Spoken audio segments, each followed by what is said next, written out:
Après une visite de travail et d'amitié de 48 heures en Côte d'Ivoire, le Premier ministre japonais Shinzo Abe a quitté ce samedi Abidjan pour le Mozambique.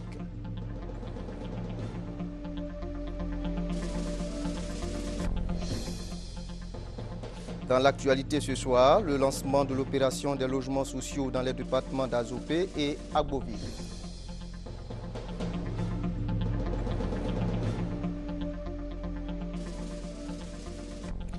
Dans le reste de l'actualité internationale en République centrafricaine, la reprise des violences après la démission des autorités de transition hier. Voilà pour le sommaire. Mesdames et messieurs, bonsoir et bienvenue à cette édition. Après une visite officielle de travail et d'amitié de 48 heures en Côte d'Ivoire, le Premier ministre japonais Shinzo Abe a quitté ce samedi Abidjan pour le Mozambique. Le président Alassane Ouattara et plusieurs membres du gouvernement l'ont accompagné à l'aéroport Félix Houphouët-Boigny de Port-Boué. En cette visite officielle en Côte d'Ivoire, le chef du gouvernement nippon a pris part à un sommet CEDEAO-Japon. Les chefs d'État de la CEDEAO ont eux aussi quitté Abidjan. Le reportage d'Alvorassa. En visite officielle depuis hier en Côte d'Ivoire, le Premier ministre japonais Shinzo Abe est reparti ce samedi. Accompagné par le président ivoirien Alassane Ouattara à l'aéroport Félix Houphouët-Boigny, des honneurs militaires ont été rendus aux deux personnalités. Par la musique de la garde républicaine, le drapeau de l'État et sa garde, une section de l'école de gendarmerie et 3 sections de forces terrestres sous les ordres du lieutenant-colonel Bilé commandant les troupes. Outre le Premier ministre japonais Shinzo Abe, les autres chefs d'État de la communauté économique des États de l'Afrique de l'Ouest venus participer au sommet CEDEAO au Japon sont également rentrés. Ce sont les présidents du Togo, Faure Gnassingbé, de la Gambie, Yaya Jammeh, de la Sierra Leone, Ernest Bai Koroma, du Ghana, John Dramani Mahama, du Sénégal, Macky Sall, du Libéria, Ellen Johnson Sirleaf, du Bénin, Yahi Boni, du Nigeria, Goodluck Jonathan, du Niger, Issoufou Mahamadou et du Burkina Faso, Blaise Compaoré. Dans le cadre de la tournée africaine qu'il a entamée hier en Côte d'Ivoire, le Premier ministre japonais et les chefs d'État de la CEDEAO ont tenu un sommet. Au centre de cette rencontre, le renforcement de la coopération entre le Japon et les pays de la CEDEAO. Le président ivoirien, par ailleurs, président en exercice de la CEDEAO, a fait un plaidoyer pour un accroissement des investissements du Japon en faveur des pays de l'espace sous-régional. Awa Touré pour les détails. Autour du président de la République Alassane Ouattara, président de la CEDEAO, et du Premier ministre japonais Shinzo Abe pour ce sommet CEDEAO-Japon, 10 chefs d'État de la sous-région ouest-africaine. Un sommet consacré au renforcement et à la diversification de la coopération entre le Japon et les pays membres de la CEDEAO, 7 mois après la déclaration de Yokohama lors de la 5e conférence internationale de Tokyo sur le développement de l'Afrique, TICAD 5. Déclaration à travers laquelle le gouvernement japonais s'est engagé à soutenir la croissance africaine par des aides publiques et privées sur 5 ans. Je me souviens que lors de la TICAD 5, vous avez exprimé votre forte volonté de promouvoir le business avec le Japon. De la part des entreprises japonaises ont été demandés les efforts des pays africains dans le domaine de l'intégration économique, l'aménagement des infrastructures, la formation, l'aménagement des systèmes juridiques et la stabilité politique. Le gouvernement japonais a déjà entamé le soutien dans ces domaines. Permettez-moi de célébrer ensemble avec vous les avancées de l'intégration de l'Afrique de l'Ouest. Je félicite de tout mon cœur le chemin que vous avez parcouru depuis 20 ans.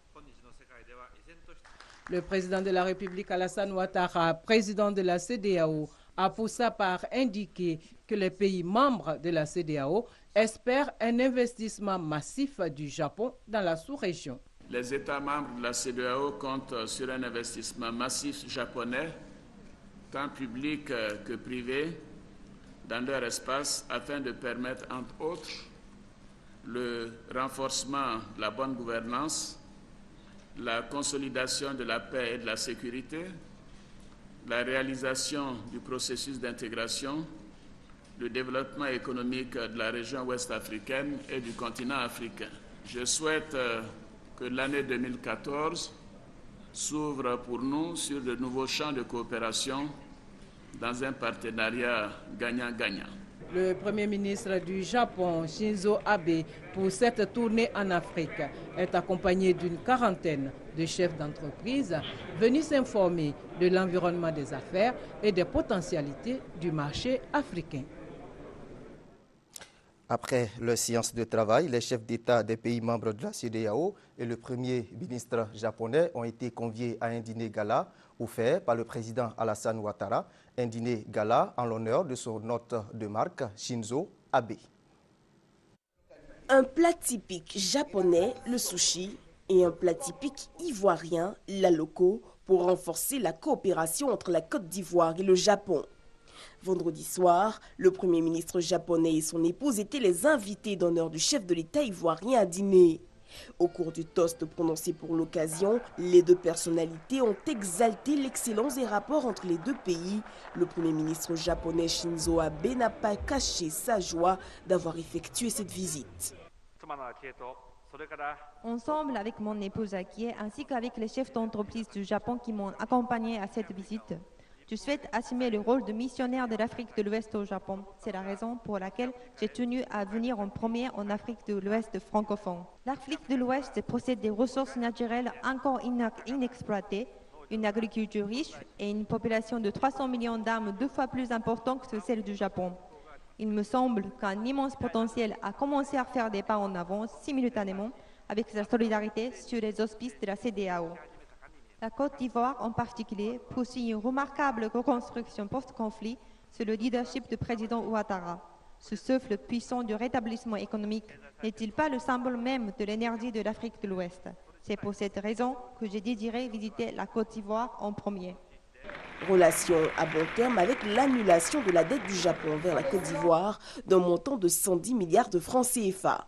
Votre visite qui intervient au lendemain de la tenue de la TICAD 5 en juin 2013 à Yokohama et de l'annonce dans ce cadre d'importants engagements financiers de votre pays sur le continent permettra sans aucun doute d'accélérer la mobilisation des ressources indispensables à la construction des infrastructures à travers le continent et ses régions et de soutenir la croissance du continent.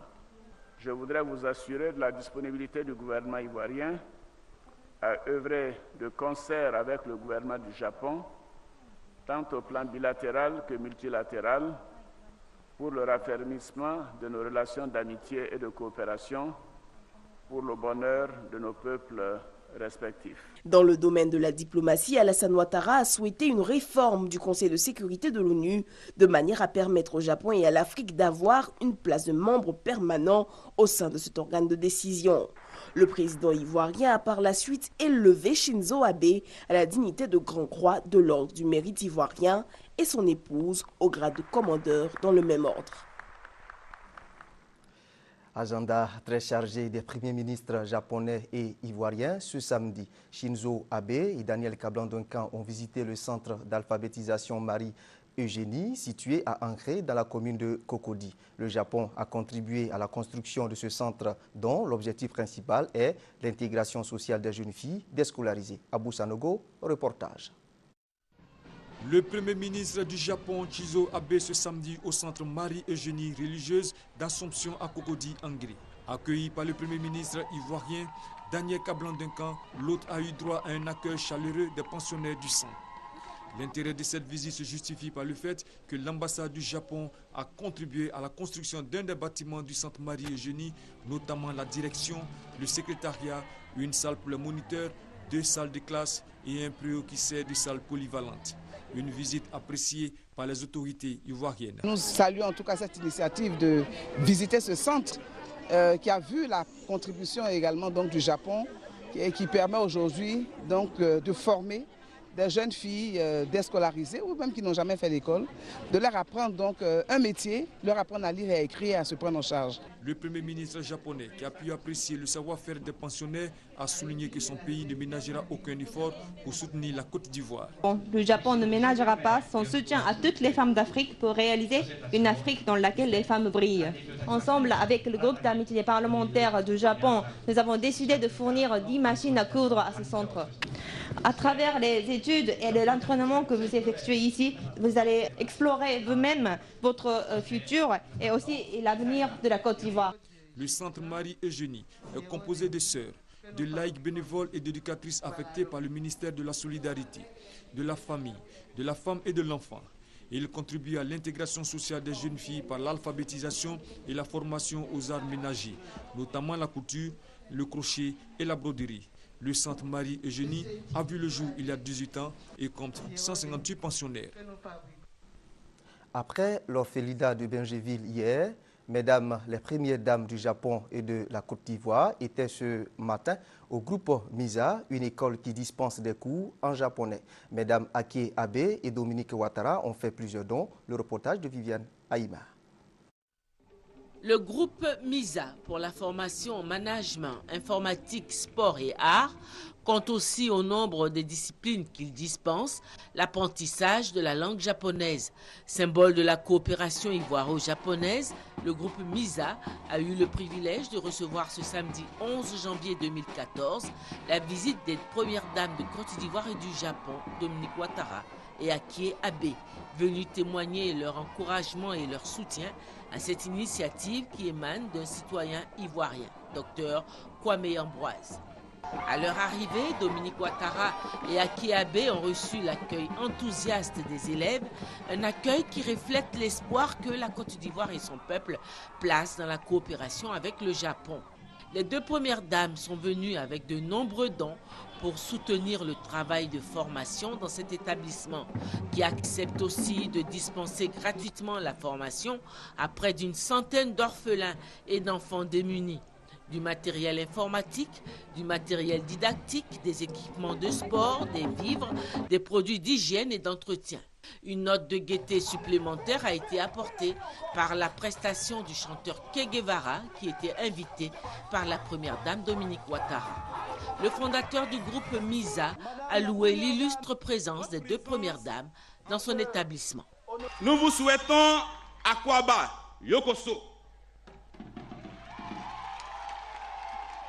Bienvenue, Madame la Première Dame du Japon. Bienvenue, Madame la Première Dame de Côte d'Ivoire.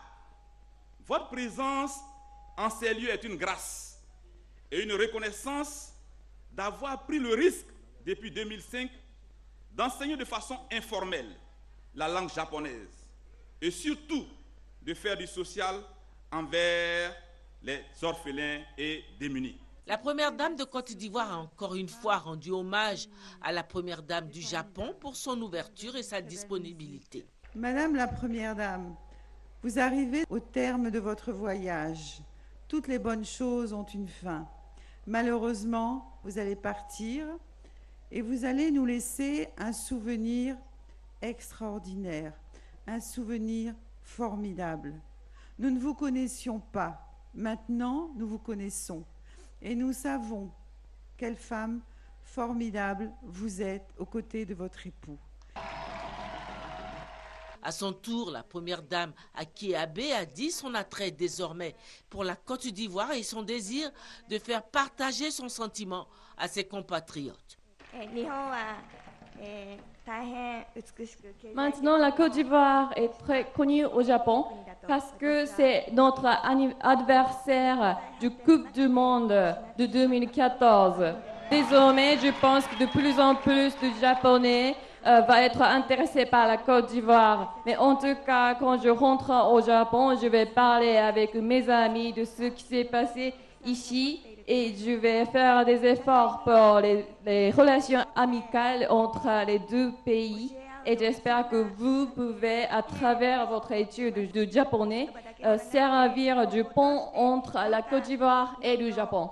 Les deux premières dames ont visité les classes de cet établissement de formation où elles ont échangé quelques phrases avec les élèves. Avant de s'envoler pour le Mozambique ce samedi, le Premier ministre japonais a assisté à la finale d'un tournoi de judo dénommé Coupe Abe de judo au Palais des Sports de Trècheville. Le Premier ministre nippon a offert aux sportifs de cette discipline plusieurs équipements. Daniel Kouebi, Koualo. Journée spéciale et inoubliable pour le judo ivoirien qui a reçu la visite du Premier ministre japonais, son Excellence M. Shinzo Abe, accompagné de son homologue ivoirien. Daniel Kablan-Duncan. Le ministère des Sports et Loisirs, la Fédération ivoirienne de judo et le mouvement sportif, tous ont voulu témoigner leur reconnaissance et leur gratitude au peuple japonais pour son soutien dans la promotion et le développement du judo en Côte d'Ivoire, en organisant une compétition par équipe au Palais des Sports de Treichville portant le nom du Premier ministre du Japon.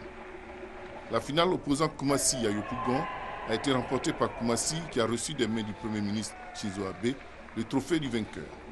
L'équipe finaliste est récompensée par le Premier ministre Kablan-Duncan. Pour marquer ce passage au Palais des Sports de Treichville, le Premier ministre Shinzo Abe a fait un don de matériel à la Fédération ivoirienne de judo, représenté symboliquement par la remise de judoji à un jeune judoka. Avant de prendre congé de ses hôtes, le Premier ministre japonais a posé pour la photo de famille.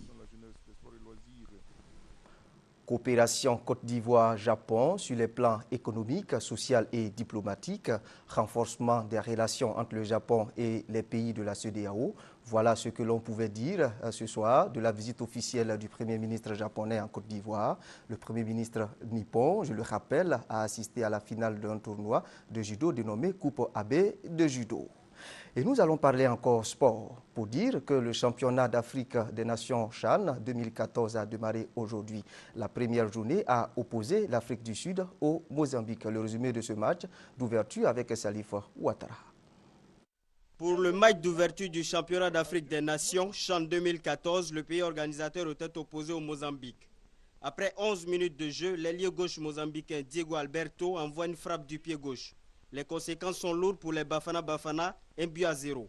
30e minute, l'arbitre égyptien de la rencontre siffle un pénalty pour l'Afrique du Sud. Bernard Parker s'en charge et égalise. En seconde partie de jeu, les Bafana Bafana sortent le grand jeu. À la 58e minute, Alpheus Kekana envoie un missile de 40 mètres. Et essayer de forcer la décision. Incroyable but. 2-1 pour les Bafana Bafana. Les Mozambicains n'ont pas le temps de se remettre de la raclée sud-africaine. 81e minute, combinaison parfaite entre les attaquants sud-africains. Bernard Parker inscrit le 3e but. 3-1 pour l'Afrique du Sud. Autre chose à présent, après le nord-est où il a lancé l'ouverture des chantiers, le ministre de la Construction Mamadou Sanogo vient de donner le top départ de l'opération de construction des logements dans la région de Lamé. Les explications de Léon Brou. Deux membres du gouvernement, Maurice Bandama et Patrick Hachi, aux côtés de leurs collègues de la construction Mamadou Sanogo pour la réalisation d'une maison. L'exercice a lieu sur le site des logements socio-économiques d'Adzopé. Il marque le démarrage officiel de la construction de 227 villas basses de 2 à 4 pièces chacune. Un des freins au développement, c'est l'accès au logement. Parce que l'industriel va s'installer, il faut qu'il trouve du logement pour son personnel. Je suis à 6 km d'Azopé. Il y a des travailleurs même qui chaque jour arrivent dans mon village pour demander des logements. Je pense que la finition des logements sociaux permettra de résoudre ce problème. Nous avons vu la maison. Et notre impression, c'est que ces maisons sont bien construites, sont bien faites. Et nous encourageons l'opérateur à continuer et nos compatriotes à souscrire à ce logement. Après Adzopé, la délégation gouvernementale a mis le cap sur Agboville. Objectif, entamer le chantier de 210 autres maisons basses de 2 à 4 pièces. La cérémonie enregistre l'achat par le député de la commune de 5 logements de 5 millions de nos francs l'un. J'ai voulu donner un exemple à beaucoup de cadres pour dire que le développement n'a ni de couleur politique ni religieuse. Il s'agit d'accompagner, d'aider les plus démunis à s'en sortir. À Agboville comme à Adzopé, les membres du gouvernement ont expliqué les garanties pour le succès du programme des logements sociaux, programme dont il est prévu une deuxième phase. Nous allons ouvrir une opération de présouscription spéciale au mois d'avril à Paris et tous ceux qui sont en Europe vont converger vers Paris pour venir s'enrôler. La deuxième phase de la présouscription elle-même pour la Côte d'Ivoire démarre le 6 février. Mamadou Sanogo a également insisté sur l'implication des élus des régions visitées dans la réalisation des cités. Elle constitue selon lui une réponse à leurs promesses de campagne en matière de bien-être des populations. Au chapitre de l'environnement, on réfléchit à la dépollution de la baie de Cocody, communément appelée Carrefour de l'Indénié. Le comité interministériel mis en place vient d'évaluer les travaux en cours sur ce site. Ce comité se dit optimiste. Il annonce qu'une solution définitive sera trouvée bientôt au problème de la baie de Cocody. Herman Yamian pour en savoir davantage. La baie de Cocody et le bassin du Gourou, communément appelé le Carrefour de l'Indénié, peut-être bientôt une solution durable et définitive. Le comité interministériel composé des ministères de l'Environnement, de la Salubrité urbaine et du Développement durable, de celui des infrastructures économiques et aussi de la construction, du logement, de l'assainissement et de l'urbanisme est à pied d'œuvre pour redonner à ces deux endroits leur lustre d'antan. Les travaux entrepris sur ce site, selon le ministre de l'Environnement, de la Salubrité urbaine et du Développement durable, piétinent à cause des retards de financement. Un plan de consolidé de près de 60 milliards avait été mis en place avec un chronogramme. Ces financements qui devaient arriver début 2012 ne sont arrivés en fin de compte qu'en 2013 et ce n'est que dernièrement qu'après avoir passé toutes les procédures de marché et autres, les travaux ont véritablement commencé. Donc aujourd'hui, puisque c'était un préalable à la restauration de la baie de Cocody, nous pensons qu'il est temps de revoir donc notre stratégie, de revoir notre chronogramme et que cette fois-ci, nous puissions aboutir à un résultat concret pour les Ivoiriens. Coordination de toutes les énergies. Le ministre des Infrastructures économiques soutient l'initiative. Achille Patrick souhaite également que les actions soient accélérées. La question c'est comment on coordonne les plans de travail, comment on coordonne les ressources financières mobilisables. Si on peut mobiliser 5 ou 10 milliards, où c'est le plus intéressant de le mettre aujourd'hui? En amont, en aval, ici, pour qu'in fine on obtienne le résultat. Après les saisons des pluies prochaines, on doit enclencher des travaux qui, eux non plus, ne devront pas durer un an, pour qu'au maximum, en octobre 2015, cette question de la lagune, on n'en parle plus. Les résultats des enquêtes présentées par les experts démontrent que les populations contribuent fortement à rendre difficile la réalisation des travaux. Des audits solides sont déposés dans les caniveaux. Plusieurs travaux en amont sont donc présentement en cours, notamment la construction de 4 barrages écrémeurs et des caniveaux de drainage. À terme, ils devront contribuer à résoudre définitivement le problème de la baie de Cocody et de celui du bassin du Gourou. Une page triste dans ce journal. Un grave accident de la circulation a fait 15 morts dans un village à Oumé, c'est dans la sous-préfecture de Diégonefla. Le ministre d'État, ministre de l'Intérieur et de la Sécurité, Ahmed Bakayoko, a dépêché une délégation dans le village pour présenter la compassion du gouvernement aux familles éplorées. Le témoignage de Thérèse Tapé, Yoboué. 15 morts, dont 12 dans le village de Niemboda, situé dans la sous-préfecture de Diégonefla. Sur les 12 morts du village, 6 appartiennent à une même famille. Ce terrible accident s'est produit sur l'axe Divo-Oumé, précisément à 6 km d'Oumé. Cette catastrophe n'a laissé personne indifférent. Ce sont des messages de soutien qui affluent dans le village, marqués à jamais par cette tragédie. Le ministre d'État, ministre de l'Intérieur et de la Sécurité, Ahmed Bakayoko, vient de dépêcher une délégation à Niemboda. Bamba Messamba, directeur général des cultes par intérim, a conduit la délégation pour apporter la compassion du président de la République et celle du gouvernement. En présence des autorités politiques, administratives et religieuses, l'envoyé de l'État a dit toute la compassion du chef de l'État à la famille éplorée. Il a, séance tenante, remis la somme de 4 millions comme soutien de la République. Le chef du village, Kofi Zazou, et les autorités politiques et administratives de la localité ont exprimé toute leur gratitude au chef de l'État pour ce geste que tout Niemboda n'oubliera pas de sitôt. Les victimes de l'accident appartiennent à la communauté de l'Église « Aime ton prochain comme toi-même ». Ils allaient en pèlerinage à Divo, siège de cette église. Nous allons rester avec Thérèse Tapé Yoboué pour parler coopération et je vous conduis à l'ouest de la Côte d'Ivoire où l'État ivoirien et celui de la Guinée viennent de reprofiler l'AS Sipilou Lola. Coût du projet réalisé 12 millions de francs CFA. C'est un effort des opérateurs économiques privés ivoiriens et guinéens qui a abouti à la remise en l'état du tronçon Sipilou Lola devenu impraticable. Il s'agira donc de traiter les points critiques et rendre la circulation plus fluide sur cette route internationale qui relie la Côte d'Ivoire et la Guinée. Profitant du lancement des travaux, les deux préfets ivoiriens et guinéens ont mis en exergue l'excellent rapport qui unit les deux pays et la relation de fraternité qui existe entre les populations vivant de part et d'autre de la frontière.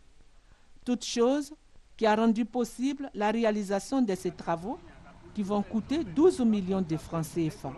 Il faut noter le récent litige frontalier qui a failli fragiliser les relations entre les deux États au sujet du village de Béaba, dont la Côte d'Ivoire et la Guinée revendiquent l'appartenance. Pour le préfet de Sipilou, cette affaire est désormais terminée. Les deux présidents nous ont confié la gestion des populations. Nous devons tout faire pour que les populations vivent en très bonne intelligence. Nous pensons que Béaba, c'est déjà du passé.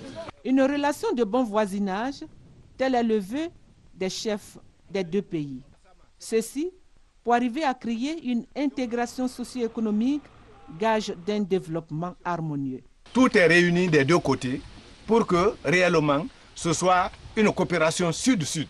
Et au-delà de la coopération sud-sud, nous vous avons dit que c'est une sorte d'intégration voulue par nos deux chefs d'État que nous sommes en train de mettre en pratique sur le terrain. La fin des travaux de la route Sipili-Lola est annoncée pour les prochaines semaines. Des opérateurs économiques guinéens et ivoiriens conjuguent leurs efforts pour reprofiler l'as Sipilou-Lola.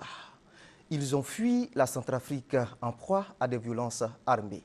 Les rapatriés ivoiriens ne sont pas oubliés. Ils reçoivent le soutien de l'État après la visite de certains membres du gouvernement. C'est l'Assemblée nationale qui leur vient en aide. Les rapatriés ivoiriens venus de la Centrafrique ont reçu de la présidence de l'Assemblée nationale des dons en vivres et non-vivres. Grace Kando, un reportage. 20 sacs de riz, des bidons d'huile, des pâtes alimentaires et bien d'autres vivres, plus une somme de 200 000 francs CFA. C'est le don du président de l'Assemblée nationale à ses compatriotes revenus de Centrafrique. Un geste salué par ses rapatriés et les responsables en charge de leur encadrement. Nous sommes très contents. Nous remercions beaucoup l'Assemblée nationale. Ce don va augmenter la quantité de nourriture qu'on nous donne ici. Que le bon Dieu les bénisse et bénisse la Côte d'Ivoire et le gouvernement et le président de la République. Les dons de ce jour sont des choses qui sont bienvenues et ça va nous permettre d'améliorer encore ce que nous mettons à la disposition de nos frères pour pouvoir s'alimenter et améliorer la qualité de la nourriture davantage. C'est vraiment un soulagement. Selon la vice-présidente de l'Assemblée nationale, ce don est une contribution du président de l'Assemblée nationale pour renforcer les conditions de vie de ces personnes. Traséré Célestine invite les bonnes volontés à en faire autant. Nous sommes ici au nom du président Solo Kipafori Guillaume qui a vu ses frères et sœurs dans la détresse. Nous avons envoyé quelques vivres avec un peu de viande et aussi invité tous les Ivoiriens et que vraiment ces actions-là puissent se multiplier. Plus de 250 Ivoiriens ont été ramenés au pays grâce au président de la République suite à la grave crise qui secoue actuellement la Centrafrique. Relativement à la crise en Centrafrique, il faut savoir qu'après sa démission hier, l'ex-président centrafricain Michel Djotodia est en route pour le Bénin où il va vivre en exil. L'information a été confirmée par les autorités tchadiennes et béninoises. Et sur place en Centrafrique, les violences ont repris après la démission des responsables de transition. Regardez. Sur les principales artères de Bangui, le nombre de points de contrôle est en nette augmentation ce samedi. Les forces de l'opération française Sangaris et de la mission internationale de soutien à la Centrafrique multiplient les patrouilles dans la capitale. Objectif, tenter de ramener le calme dans une ville en proie à de très nombreux pillages, 24 heures après les démissions du président de la transition Michel Djotodia et du Premier ministre Nicolas Tiangaï. Dans ce quartier, des chrétiens dévalisent les maisons des officiers supérieurs de l'ex-Séléka, proches du président démissionnaire. Ça, c'est la maison d'une colonel, un colonel de Séléka. Qu'est-ce que vous faites là? On est en train de piller des choses. Pour tenter de canaliser la situation, les soldats de la MISCA ont ouvert le feu ce samedi matin, faisant un mort parmi les pillards, ce qui porte à au moins 4 le nombre de personnes tuées par balle à Bangui depuis l'annonce de la démission de Michel Djotodia. Il y a un général qui est là-bas, il est bien armé. Il est en train de jeter les grenades dans les quartiers partout. Il y a trop d'armes partout, toutes les civils. Le départ de Michel Djotodia et de Nicolas Tchangaï du pouvoir est loin de régler la crise centrafricaine. Le niveau de haine entre chrétiens et musulmans est tellement élevé que la cohabitation entre les deux communautés semble aujourd'hui extrêmement difficile. Quand Djotodia a pris le pouvoir, il a massacré des chrétiens, il a amené des discordes, il a amené l'esprit de discrimination entre les musulmans et les chrétiens. La Séléka a mis tout en déroute. On ne peut pas accepter à ce que la Séléka revienne encore poser une condition. Les conditions que les Séléka vont poser, c'est seulement de déposer les armes. Le président du Conseil national de transition, Parlement provisoire centrafricain, est rentré ce samedi après-midi à Bangui, en provenance de N'Djamena au Tchad. Alexandre Ferdinand Guendé doit assurer l'intérim du chef de l'État pour une durée maximale de 15 jours. C'est à lui qu'incombe la charge d'organiser l'élection du successeur du président démissionnaire, Michel Djotodia. À l'étranger, Ariel Sharon s'est éteint. Militaire puis homme politique, Ariel Sharon, principale figure de la droite israélienne, a tiré sa révérence aujourd'hui à l'âge de 85 ans, après 8 ans passés dans le coma. Pour le Premier ministre israélien Benjamin Netanyahou, sa mémoire restera à jamais dans le cœur de la nation israélienne. Rappelons qu'Ariel Sharon était Premier ministre lors de sa brutale plongée dans le coma en 2006. Ce journal est terminé. Merci de l'avoir suivi. L'information continue sur RTI 1. Demain, à 6h30, vous avez rendez-vous avec Hamza Diaby. Bonsoir chez vous.